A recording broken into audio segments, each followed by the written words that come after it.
everyone, I'm Laura and welcome to my channel Head Outdoors Scotland, where hopefully I can inspire you to explore nature in the great outdoors.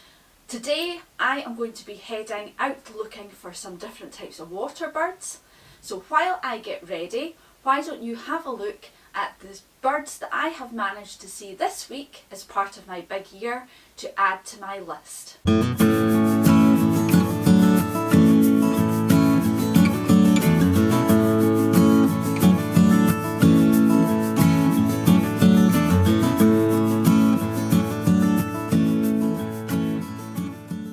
So not as many birds this week as last week, but I always knew it was going to become much more difficult as time went on, but I'll keep searching. Right, I've got a bag with a camera and binoculars. I think we're ready to go. All we need is a bit of magic. Ah, perfect.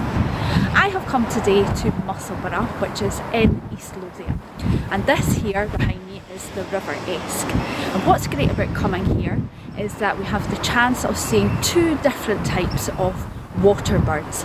First, we've got the freshwater birds, which we'll find on the river, and if we keep walking right along, we will end up at the mouth of the river.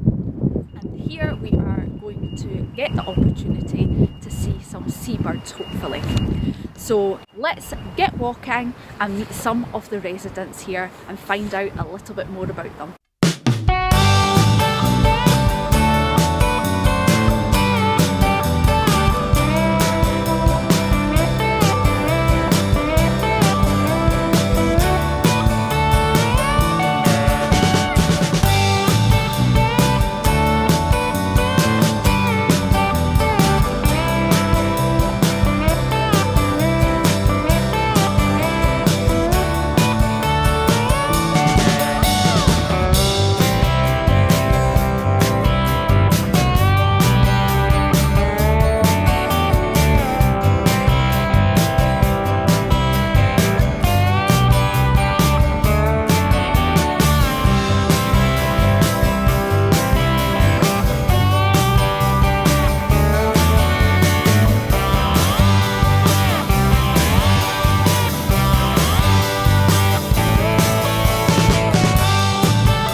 These geese behind me are Canada geese, and these are what we call an introduced geese.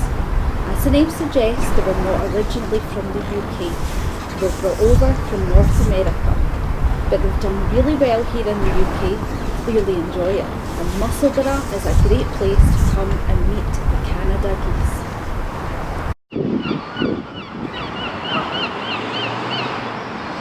I wonder if we can go and interview one.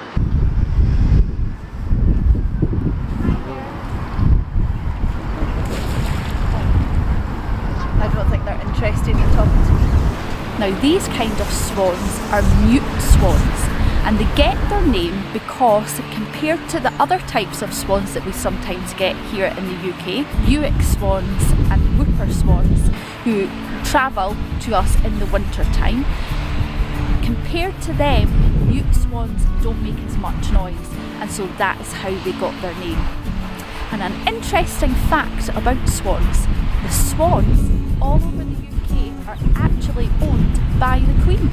We all know that ducks spend a lot of time on the water, and you would think that in the winter, when it's really cold, that they too, spending all that time swimming about, would get cold and wet.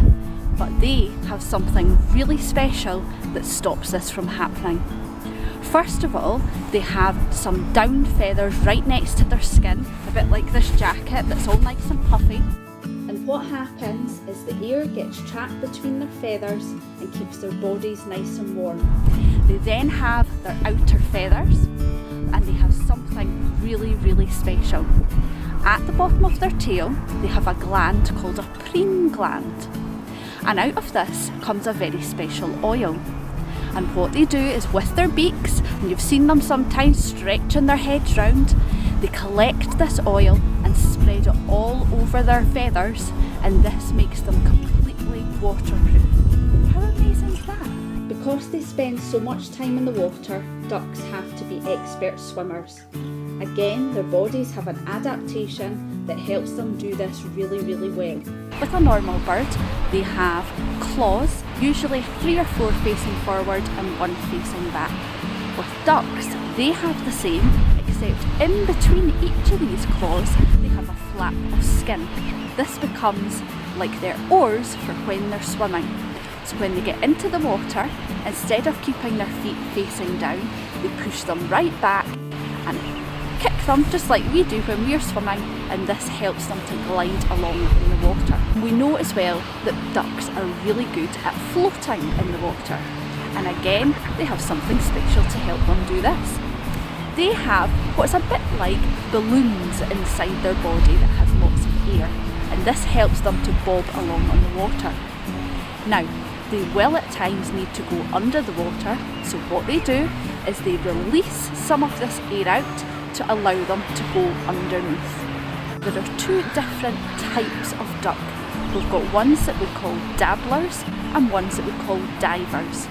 The dabblers just skim the top of the water and just slightly underneath, things like our mallard duck. These ducks can also turn themselves upside down to get their food. And then we have ones called divers, and divers go right down deep under the water in order to catch their food. When ducks are in the water, it's their feet especially that are going to be in the water all the time. And when it's the winter, it can get really, really frosty. And if we were to take a dip in the water, I'm sure we would end up with some frostbite. They're not ducks. Their feet don't have any kind of nerves in them, so they don't feel the cold. Again, an adaptation that helps them survive in the water. Something else clever that ducks have, and a lot of birds have, is hollow bones. If you think of our bones, they are really hard and they're quite heavy in our bodies. But birds and ducks need to be able to float, and they also need to be able to fly. By having these hollow bones, it just keeps them nice and light to help them do these 2 things. Now you'll see with the female and the male mallard duck, they are different colours. The male is nice and bright, whereas the female is much more of a browny colour. And the reason for this is when it comes to springtime and they might have some chicks. The female tends to hide in the reeds with the chicks to keep them protected, and being that browny colour helps her with camouflage. When we have a look at some of the ducks, you'll see that they have all different shapes of beak as well.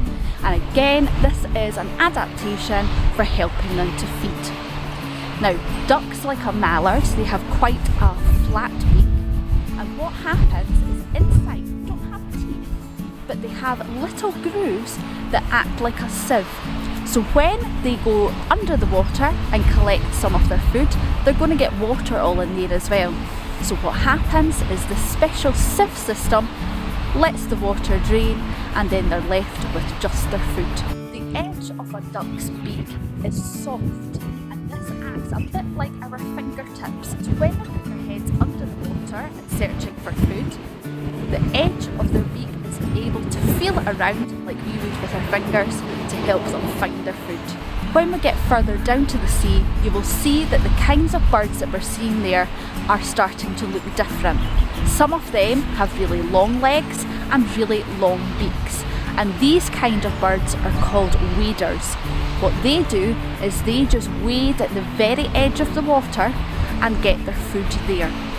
The long legs and the long beak is so that they don't have to get the rest of their bodies wet. You can see that birds are very clever indeed. I hope you've enjoyed this week finding out about seabirds with me, and I look forward to seeing you next time. If you have any questions, do leave them below, and hopefully I can answer them for you in the next vlog.